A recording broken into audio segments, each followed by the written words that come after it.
Και τώρα ο Ιμς. Θα μείνει χρόνος και για τη Μακάμπι, αλλά αν σκοράρει η Τσέσκα ουσιαστικά κλειδώνει τη νίκη και την πρώτη στο τελικό. Ιμς. Σόνι Ιμς, οι σταυρωτές, εκτελεί από την κορφή της ρακέτας. Ναι, απίστευτο. Είχε 1 στα 11 σουτ και σκοράρει την πιο κρίσιμη ώρα, 67-63. Αυτό είναι το μπάσκετ και αυτοί είναι οι μεγάλοι παίκτες. Είχε χάσει τόσα σουτ και έβαλε το πιο δύσκολο. Ναι, το έχουν κάνει πολύ μεγάλοι παίκτες αυτό και ασφαλώς ο Ιμς πήρε το ρίσκο να πάρει αυτό το σουτ. Έχανε τα σουτ το ένα μετά το άλλο όλο το βράδυ, αλλά έβαλε αυτό. Κοιτάξτε πάνω το ρολόι, φοβερό replay. Στη λήξη του χρόνου, time out, διαφημίσεις, ερχόμαστε για το φινάλε. Αυτό είναι με κεφαλαία γράμματα. Το σουτ του αγώνα από το χειρότερο επιθετικά παίκτη της ЦΣΚΑ. Σε ένα λεπτό και πάλι μαζί.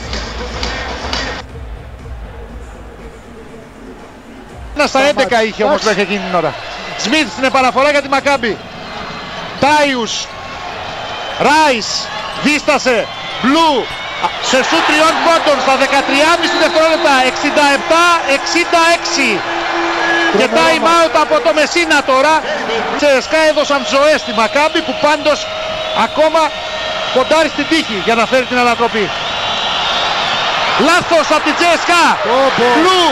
Ράις. Μπροστά στον Τεόντοσιτς, σκοράρει στα 5,5 δευτερόλεπτα, δεν έχει τελειώσει το μάτς. 67-68, Τεόντοσιτς, Ουίμς, στο τελευταίο σουτ, είναι άστοχος, η Μακάμπι είναι στο τελικό. Αυτοκτόνησε η Μακάμπι. Δεν ξόρκησε την κατάρα της, η ЦΣΚΑ να χάσει πάλι στο τέλος το παιχνίδι.